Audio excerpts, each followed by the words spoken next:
Welcome to episode 116 of Closer Mentality. I'm your host, Julia Mellett.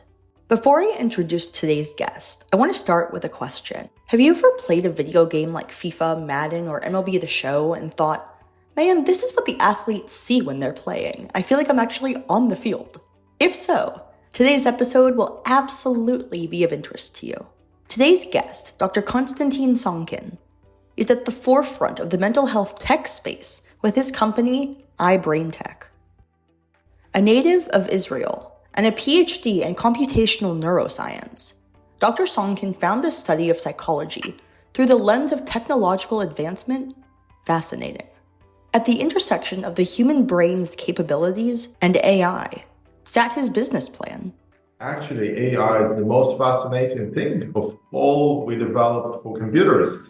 And then I realized, oh my God, it's all inspired by the brain organization and the brain biology of the human brain. And then I decided I must implement everything I learned in the domain of AI to better understand natural intelligence.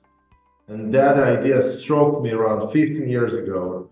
And since then, I am relentlessly digging deeper and deeper into that modality of intersection of artificial and natural intelligence. His interest in AI led Dr. Sonkin down a path to discover the best practice for gaining competitive advantages in sport. He recognized that the delineation between first and second place is, at times, mere milliseconds of physical speed, but a chasm of mental fitness and drive. His goal was to figure out how to maximize that mental difference via tech. He founded i-BrainTech in 2019 as a platform to bridge that gap. i-BrainTech, at its core mission, is built on leveraging real-time neurofeedback to enhance cognitive and motor skills. There is a reason why brain data points are not widely used at the moment. First, because our mind, our brain, is much more complex than any other system of the body. This is why the way it works influences the ability of sports professionals to interpret specific data points. And the first thing we, as academics, we want to ensure that we don't make any harm. Right? So we don't mislead any understanding of sports professionals. So you need to start from domains that you really understand. And out of many domains, from the brain neuroscience perspective, you can already better understand field of visualization, field of attention, field of alertness, and some specific sports motor preparation. We call it motor readiness to compete and to perform on the pitch, right? Some professional specialization related to sports. So all that you can measure, you can track, and you can interpret. Many other things, such as decision making, is beyond the scope and the reach of the current neuroscience, because this process involves understanding of their inputs, visual and all sensory inputs, then interpreting that, going back to the memory, understanding them, and then going back to the decision-making areas, more prefrontal cortex, our voluntary choice making areas of the brain that will help you, based on all the collected information and based on all the knowledge, make the decision that is the best at this moment. So it's very complex and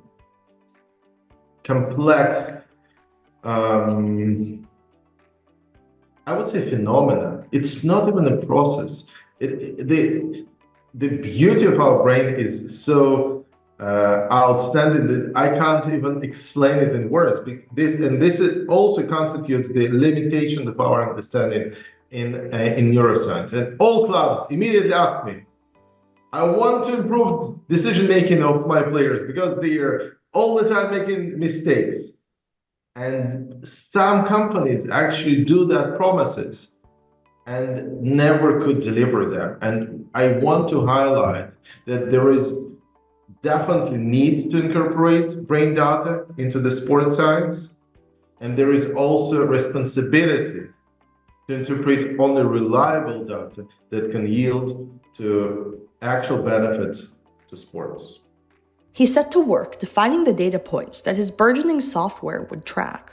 What cognitive data could he track that would, in turn, produce applicable data sets and provide real-time competitive advantage?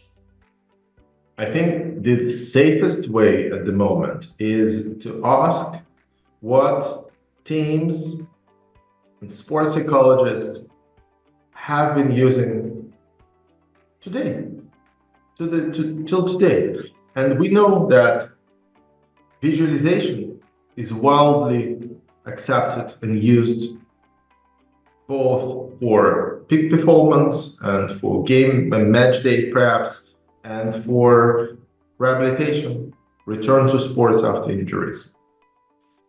And it's been used, but the main question, why it is effective? So people subjectively feel it's effective, but why it is effective? The trick here is very interesting. Actually, when you visualize action in all details, your brain does exactly the same work as if you're really moving. From the planning perspective, the activity is almost identical. The main difference conceptually is that this plan being prepared hasn't been sent to muscle to be executed. Right? That's the only difference. So you can use visualization to train your brain. And when we think about training in sports in general, I will give you an example in soccer, for instance. When we kick the ball, we have strong foot and weak foot. The same amount of physical conditioning.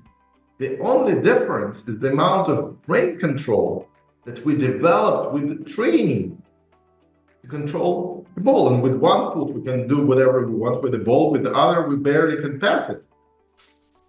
So we actually, most of the time, while training on the pitch, we're actually training the brain.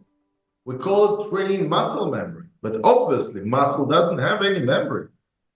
Memory lives in the brain. So you can train with visualization, you can prepare yourself, activate yourself, and even train yourself to execute specific actions on the pitch more effectively. This is why athletes, before the important game, they rehearse mentally specific long balls, technically sophisticated actions that they can and they know how to execute. The only problem, consistency of that execution. So they want to increase chances to execute these actions well, and this is why they rehearse them. The same applies to the return to sports. You can visualize actions to maintain muscle memory, maintain mind-body connection, to ensure higher probability, higher chances of return to performance after being healed from the injury. This is the main underlying factor. And I think we are all in agreement, sports professionals, sports psychologists, athletes themselves, and neuroscientists, we are all in agreement. And this is why we usually start incorporating that data points in their routine. Because now you can not only visualize, but you can visualize with the feedback. So you can quantify how well you visualize, how well you are able, what is your maximum level of activation of visualization, what is your minimum level, how you are compared to other athletes, what is your progression over time. And psychologists or sports professionals can also direct or guide visualization to. Some can decide to work on their weak foot performance, for instance, and to have the full program around visualization of actions of the weak foot to build this neuromuscular connection, to control that foot better, Others might want to decide to work on specific key actions relevant for their position, to work on their strength, let's say, right, to perform better.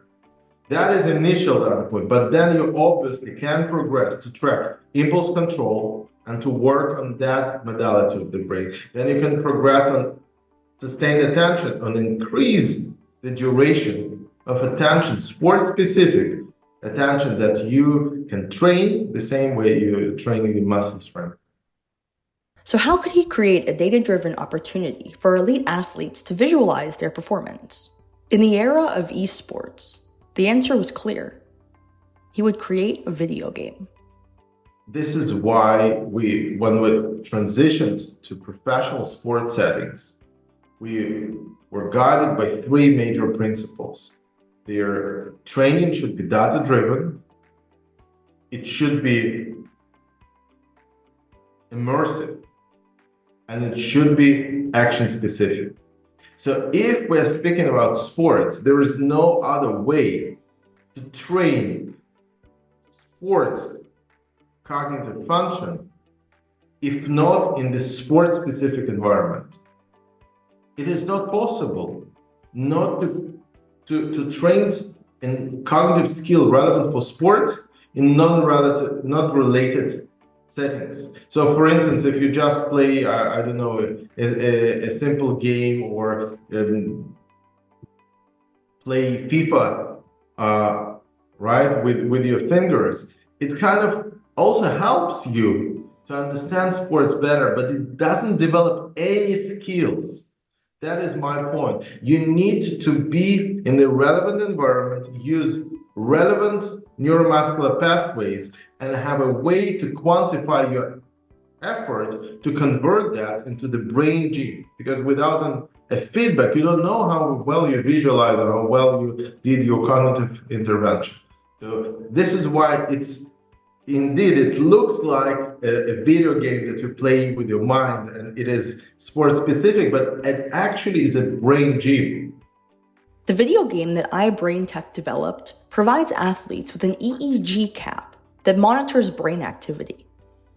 Athletes are then run through sport-specific visualization exercises, and the software evaluates three parts of the brain: the motor cortex, the prefrontal cortex, and the parietal cortex, the regions responsible for concentration, motor control, and alertness.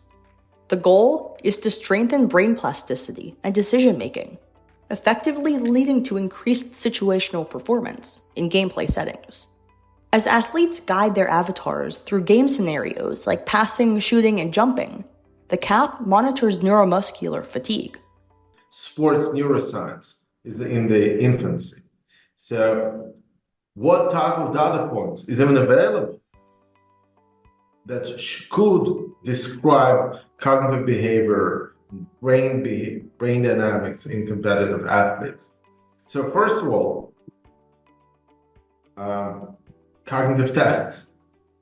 They're readily available in sports, and you can measure reaction time, you can measure sustained attention, you can measure to some extent impulse control.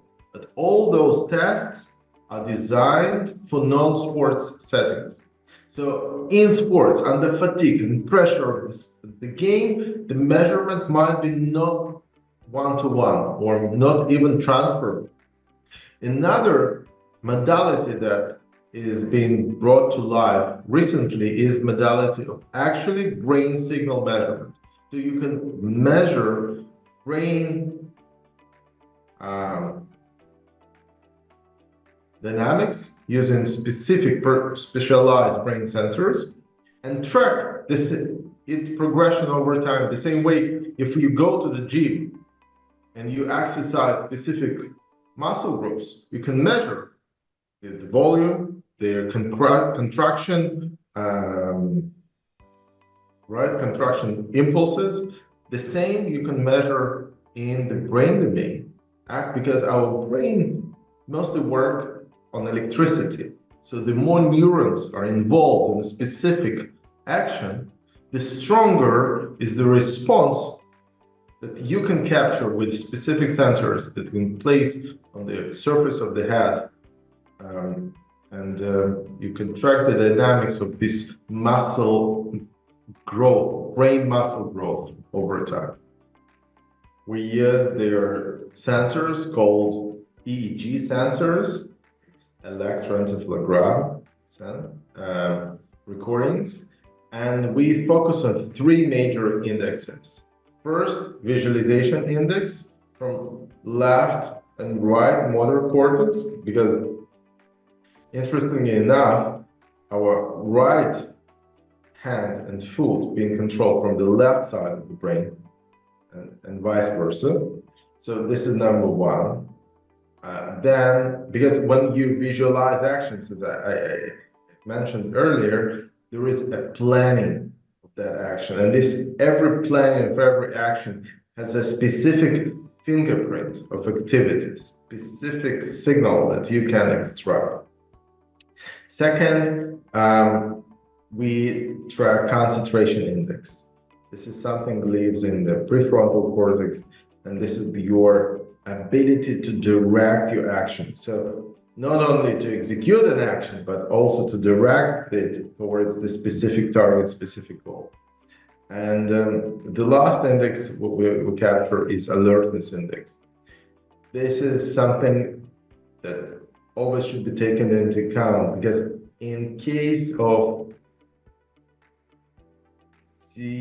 severe stress or lack of sleep or some brain health related issues, like underlying ancient areas of the brain, they could become so loud, so loud, so they can suppress all cortical activity of the brain. So all the training, and fine-tuning on decision making would not make any sense if you didn't sleep for 2 days, right? That is another index we're tracking just for brain health performance.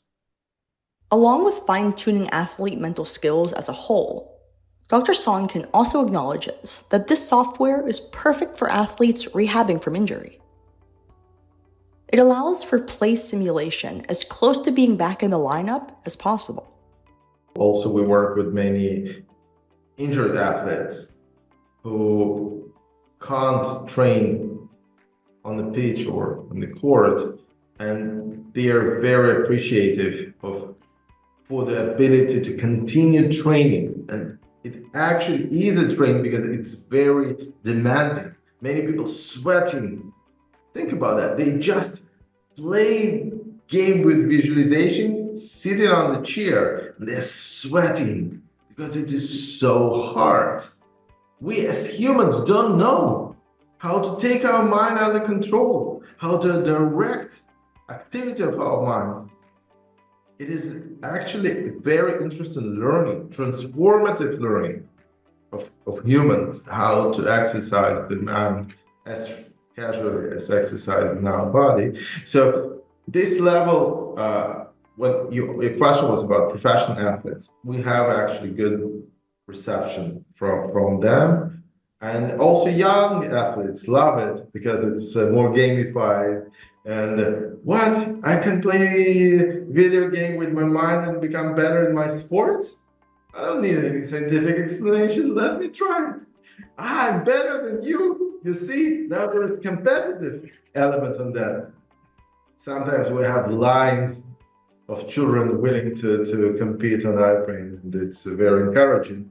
Because speaking about youth and about, we support academies, residency programs, boarding schools, we see quite often transition of the skill, of sport-specific skill, to their academic performance as well. So once you know how to control your mind better for sports performance, to be more in control, to plan actions better, then you see that you can transfer that skill to academic settings and to behave better during the class, or to be more focused longer, like not 2 seconds or 2 minutes maximum that all teachers report. Students can focus in the class, but maybe to increase it to 5-10 minutes. That helps academically. Is something interfering with your happiness or preventing you from achieving your goals? Regardless of if you have a clinical mental health issue like depression or anxiety, or if you're just a human in this world going through a hard time. Therapy can give you the tools to approach your life in a positive way. That's why I'm excited to tell you about today's sponsor, BetterHelp. BetterHelp's mission is to make therapy more affordable and more accessible. This is an important mission because finding a therapist can be really hard, especially when you're limited to the options just in your area. BetterHelp is a platform that makes finding a therapist easier because it's online, it's remote, and by filling out a few questions, BetterHelp can match you to a professional therapist in as little as a few days. It's easy to sign up and get matched with a therapist. If this sounds like something that could help you, there's a link in the show notes to get you started on your therapy journey. It's betterhelp.com/closer-mentality. Clicking that link helps support this channel, but it also gets you 10% off your first month of BetterHelp. Because finding a therapist is a little like dating. If you don't really fit with the therapist matched with you, it's easy and free to switch therapists without stressing about insurance, who's in your network, or anything like that. So if you're struggling, consider online therapy with BetterHelp. Click the link in the description or visit betterhelp.com/closer-mentality. That's BetterHelp, HELP.com/closer-mentality. Thanks again to BetterHelp for sponsoring this channel. Did you know that you can purchase audiobooks directly from your favorite local bookstore? With Libro FM, you can pick from more than 325,000 audiobooks, including bestsellers and recommendations from real booksellers. You'll get the same audiobooks at the same price as the largest audiobook company out there, you know the name. But you'll be part of a different story, one that supports your local community. If you're new to audiobooks, they're the perfect way to squeeze more reading into your busy life. Listen with the free Libro FM app while you do chores, walk the dog, or relax at home. If you already love audiobooks and don't know what to listen to next, check out recommendations from the people who know best, booksellers.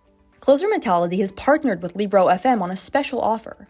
Through the link in the show notes, you can get 2 audiobooks on Libro FM for the price of 1.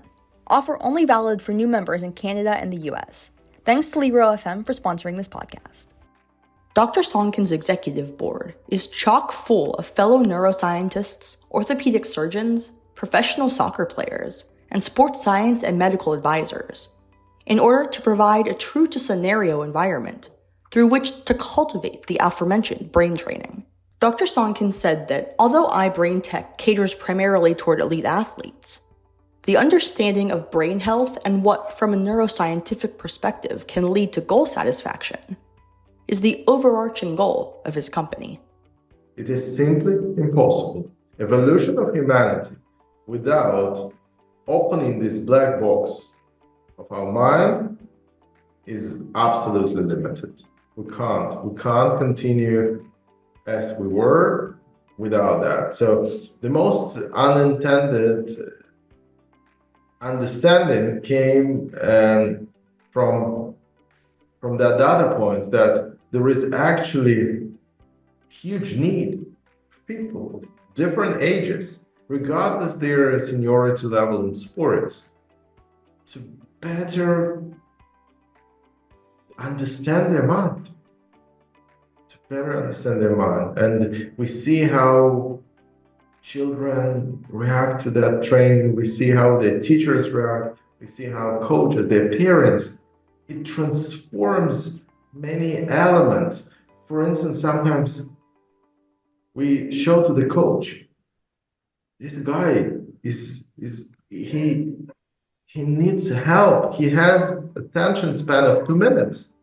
And the coach said, oh my God, now I understand why he can't remember my instructions in the halftime break. I thought he's mean with me, right? But I said, no, you need to break your instructions in a very short messaging because he just can't contain them if you explain for 20 minutes. And just understanding could already bring so much value. But imagine if we can help this guy to extend it from 2 to 10 minutes. That can transform his life entirely.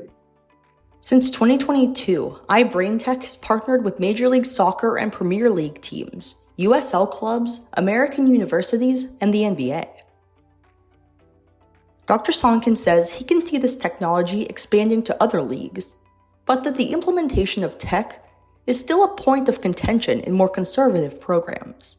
I would expect it to grow, but gradually, because still sports is very conservative, relatively conservative domain, and any change is a big change. And in general, change of behavior of people is the most difficult of all. Yes, so that is my understanding of that. This is inevitable. Obviously, brain domain will grow, and we see that adoption of sports psychology, for instance, is increasing. Even a few years ago, it was still not a must-have. Now, more and more clubs, fortunately, embrace that. It is important. And then I think psychology just needs brain science to empower sports psychology with data.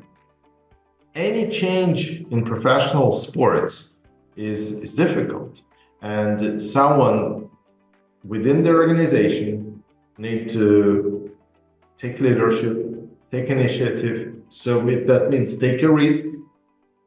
What other people will think about that, what players will think about that.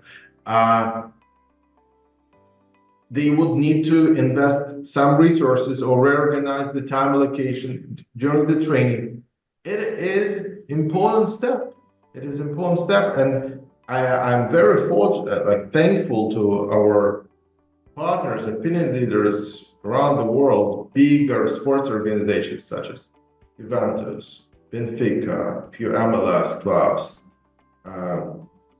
clubs in Germany, in some countries, like even in India, right, that embrace the novelty and change, could understand the potential benefit of that, and could take a lead of innovation in their respected country or league.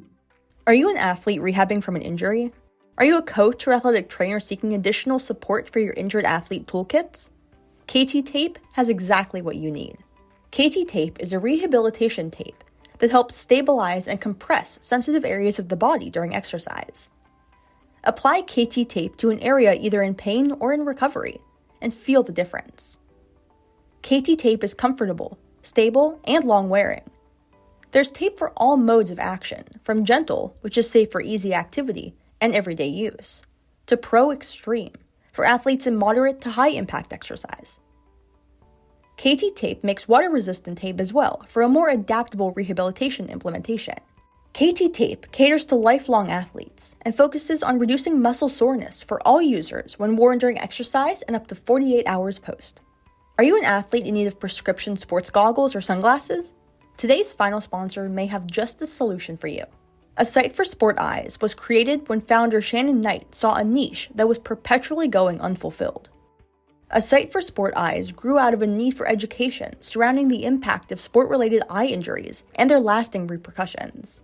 A Site for Sport Eyes runs like a regular optical practice, not an e-commerce store. Their goal is to give you the same high-quality service and name-brand lenses made by the best optical laboratories in the country, geared specifically for athletes and athletic use cases. If you need new lenses or frames, A Site for Sport Eyes is the perfect place to get them. The links to BetterHelp.com, Libro FM, KT Tape, and A Site for Sport Eyes are all in the show notes. Now, let's get back to the episode. I see the future where brain training is as accessible and routine as physical exercise. I see the future where our children play useful games and use their time with joy and with efficiency. I think that sports is essential. We need to exercise our body. We have to stay fit and healthy. And we need to use the screen time much more efficiently. So I see the future where the brain training, cognitive training technology could be fused with playful experience and create a new domain of human activity called useful games that could continuously augment our human performance. This I would like to aspire to. I would also want to highlight that real professional understanding is required in this specific domain because it is so much more sensitive and risky than everything we've been doing before, including AI. Even AI is a super important and potentially risky technology because of its power. But playing with our mind is absolutely existential, right? So Elon Musk once said that the CEO of Boeing probably doesn't understand how a plane flies. And I would add that we need more and more leaders in this domain who deeply understand the brain dynamics, what is possible, what is not, what is ethical, what is not, to push the evolution of that domain to their sustainable and beneficial future of people. If you've listened to this episode and would like to learn how to implement i-BrainTech, the link to their website is in the show notes. You can also watch Dr. Sonkin and I's full interview at the Closer Mentality Uncensored YouTube channel. Thank you so much for tuning into episode 116 of Closer Mentality. As always, I'm your host, Julia Mellet. See you next week.